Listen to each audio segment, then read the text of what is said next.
Peace to the family. Peace. No. I said peace to the family. Peace. First and foremost, I want to say thank you for showing up, not only tonight, but showing up every single time we call.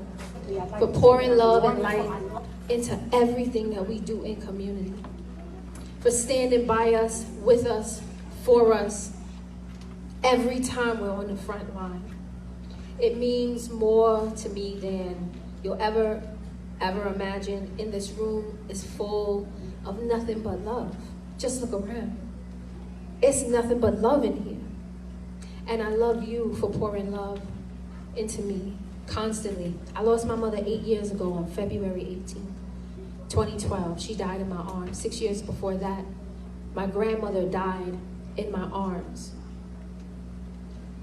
Never thought that the love could be replaced, because a mother's love and a grandmother's love could never be replaced. But I gotta tell you, over these last 8 years, I've felt just as full with the love that y'all pour into me as a human, and that you show my daughter and my sister constantly, as if my queens were still here. Do you get that? We get it. Do you get that? We get it. Yes, yes? Yes. Yes, yes? Yes. So yesterday, I had to go to the doctor, right? Because something wasn't right. I get to City MD, urgent care, and they say, hey, you're pregnant. So I'm like, hey, well, that's beautiful. He says, but you got to go to the emergency room right now. Don't pass go. Do not collect $200. Take your behind to the hospital. I waited a little while, but I wound up getting there. And I made it just in time, because the baby was in my tube and it was about to rupture. So they had to take a fallopian tube from me last night. So I'm sorry if I couldn't walk around and pour love and hug the way we normally do, but please understand that the love is absolutely coming from me to you. Y'all get that? I made 40 in November. For 30 years, I've been watching my friends die. For 30 years, I've been watching my friends go back and forth to prison. For 30 years, I've been watching our parents die needlessly because we don't have the proper food, health care, housing, education to support our communities. We built this, but we're dying here, and that has to stop, and it has to stop right now. Yes, yes? Yes. It has to stop, and it has to stop right now. Yes, yes? Yes. Right now, we have a remarkable opportunity to do 3 humongous things. Number 1, unseat somebody who doesn't deserve a seat. That's number 1. Number 2, put a woman in an office that's never had a woman before. Number 3, give love, light, and hope to all these little black girls that look up to me and go, damn it, she did it and I can do it too. Because we didn't come here to play no games with y'all, you see. We didn't come here to play no games. For 25 years, we've been doing this. For 25 years, we've been building programs and making sure that young people understand the power in their essence and the marvelousness in their melanation. Do you understand? It's been a long day. It's been a long week. And I can look around the room and I can see that people are tired and they are still here. So if you're tired and you're still here, that means you're full of love and you're full of peace, and you must want some damn change, because what's going on outside these doors is enough to drive somebody mad. But we're not going to let it drive us mad. We're going to let it drive us to the voting polls. Yes or no? Yes. We're going to let it take us to places that we've never been before. We've got 55-year-old people who've never voted in their life registering to vote right now so we can make change in the 78. We got 18-year-olds running in here to pick up voter registration forms because they know that their lives are worth that vote. And what we got to understand, more importantly than any of that, is that we got babies in here. Look around at these babies. When these babies understand that their voices deserve to be heard, when these babies get involved in the process, when these babies can look around and go, that's my auntie, that's my auntie, that's my auntie, that's my auntie, that's my auntie. They understand that they got family out here. Yes, yes. Yes, yes. Now, let's dig into some math for a little bit. We got between 135 and 160,000 people in this district. And the reason I say between 135 and 160,000 people is because some folks are not counted, but they're a part of this district. Those are our unhoused folks. Those are our folks that are suffering from mental health issues. Those are our folks that have chemical issues that are not counted. That's the cousin that came from out of town that's staying on the couch for the last 2 years. He is a part of our community. So we got 150, let's say, 1,000 people in this district. How many know go out to a primary vote? Raise your hand if you know the number. I don't want to cheat. Right. You see? 2,000. 2,000 people go out to vote during a primary election. So what does that say? That says that what? We don't care about our community when we let the same person sit in the seat for 30 years, like our brother pointed out earlier, stepping over unhoused and homeless people and folks suffering from mental health and chemical addiction to get to his office. The primary election is the most important election of the year, because that's where you choose your candidate for November. But they only want to tell you about the president. The president don't write NAM law and nary that got to do with a Webster Avenue and a Fordham Road. Do y'all get me on that? The president's job is not to write any laws. Your council person, your assembly person, your senator, those are the people that are in charge of right out here. When it's dirty, that's them. When there's cracks in the ground, that's them. When you can't take your babies to the park because there's broken glass and all type of foolery going on in the park, when parents have to call police on people who are drunk, throwing up and playing with themselves in a public park, that is your local person. Y'all get that? Yep. So if we got 2,000 people going out to vote, then it's our fault. It's our fault. Nobody want to take accountability? Oh, no, on the count of three, say it's our fault. 1, 2, 3. Our fault. I didn't believe you. 1, 2, 3. Our fault. So what are we going to do in 2020? Vote. Vote. Only 2 people in here are going to vote in 2020? What are we going to do in 2020? Vote. What do we have the power to do in 2020?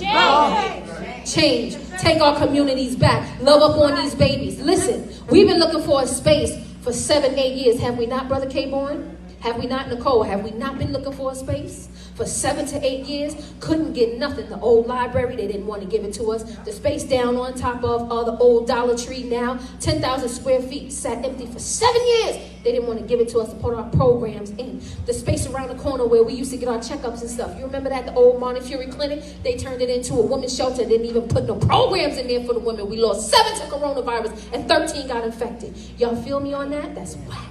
Whack. That's whack.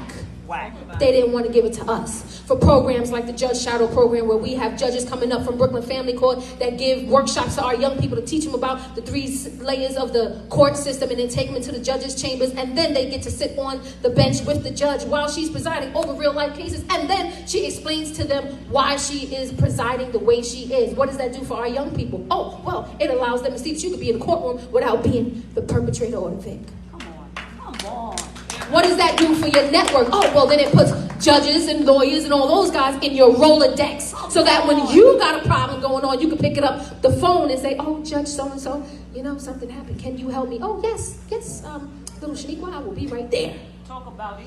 Those are the kind of programs. Our sister Shawana shared earlier about a program we started last year, Miss Abby Summer's Sleepaway Camp Style Club, where we took our girls to a 287-acre farm in Connecticut connected to Hotchkiss School, and taught them about farming, and taught them about being producers in the world instead of consumers, and taught them about how their hands can produce the foods that their bodies need to grow. But they didn't want to give us a building. Oh my God. Why not? Oh, because we're making change. I see. Now we have the space. And the kids come in here, in this space that you are in right now, and they engage. And I got to pour a little love and light into our brother Lucas, who's not here today. But if everybody looks over here, we got a brother that comes in here and he teaches, trains and model training to our young people. So not only does he come in here all the way from, where does he come from? Far Rockaway, like 3-4 hours away, multiple times a week, but he teaches them how to build these trains. We're taking the kids to Kingston, New York, the young people, so that they can go to the retired train yard and be a part of what it looks like to rebuild these trains. Oh, what does that teach them? Oh, nothing, just engineering, mathematics, carpentry, all the trades that have been closed down in the Bronx for the last 20 years. I'm just saying it sounds like a little bit of change to me. Does it sound that way to y'all? Yes. So when people come in here, they can sit with brothers like Brother Isaac and learn about photography. Brother Isaac, raise your hand, please.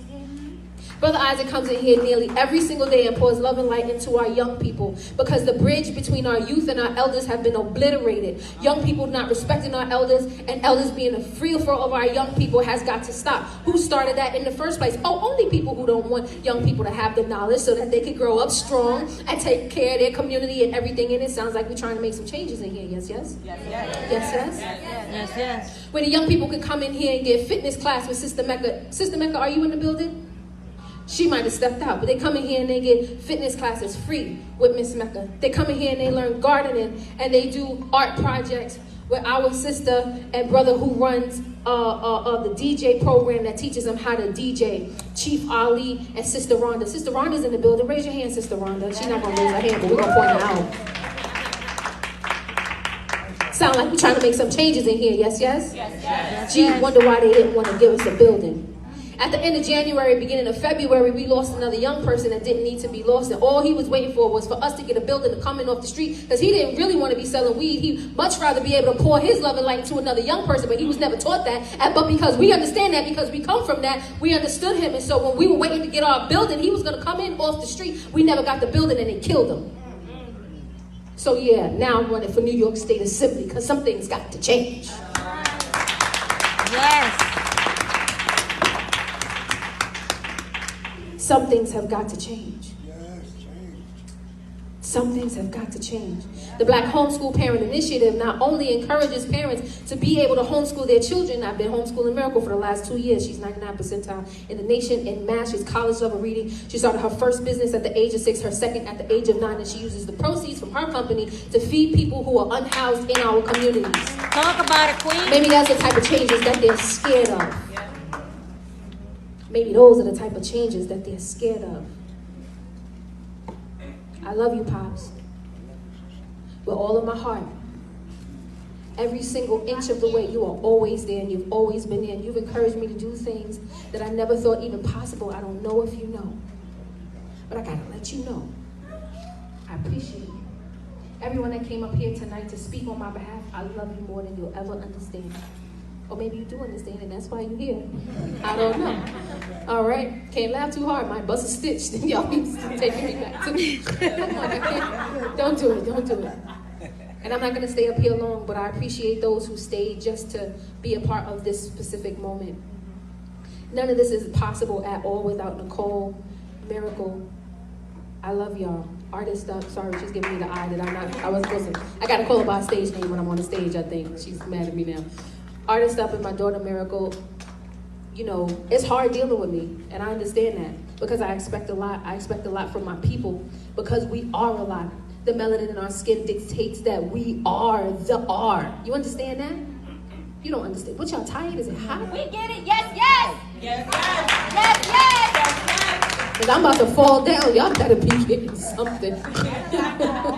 All right, y'all better be getting something. Who? Oh, who's making fun of my snort? I've been snorting my whole life. They used to make fun of me in junior high school. Yeah, they did. But now they finding me on Facebook. And so, you know. So I snort when I laugh. Love me for who I am. Listen, I'm going to turn this mic back over to my sister. But what I want to implore you all to do, Brother K-Born, I love you. This whole entire journey here in this space and how we are in those streets. You're the truth and you're the light. And I appreciate you. On November 3rd, we got an option. We have a choice to make. We can either encourage our people to go to the polls and take our streets back, or we can continue to wait here for people that ain't coming to save us. Y'all gonna continue to wait for people who not coming to save us? No. We are the answers that we've been looking for. That's right. We are the answers that we have been looking for. Yes, yes. The time is now. We cannot wait. Go to the polls and vote on November 3rd. Because I'm not a politician, I'm an activist and an organizer. And what these people are scared of when they realize that now I'm organizing against you is like, oh shit, I used to call her to organize for me. What are we going to do? They've tried everything. They knocked me off the ballot. I've had my paperwork stolen from the board. I've had a 400-pound man sitting in front of my apartment door. I had a boy knock me nearly on my behind on Fordham Road. I had a woman try to fight me on the primary thing. Y'all see that? Yeah, but I'm still here. Is the point. So you got to write me in on that ballot. Peace and blessings to the family. I appreciate you. I love you more than you'll ever understand. I'm going to sit down now because I think I've been standing too long. Peace to the family.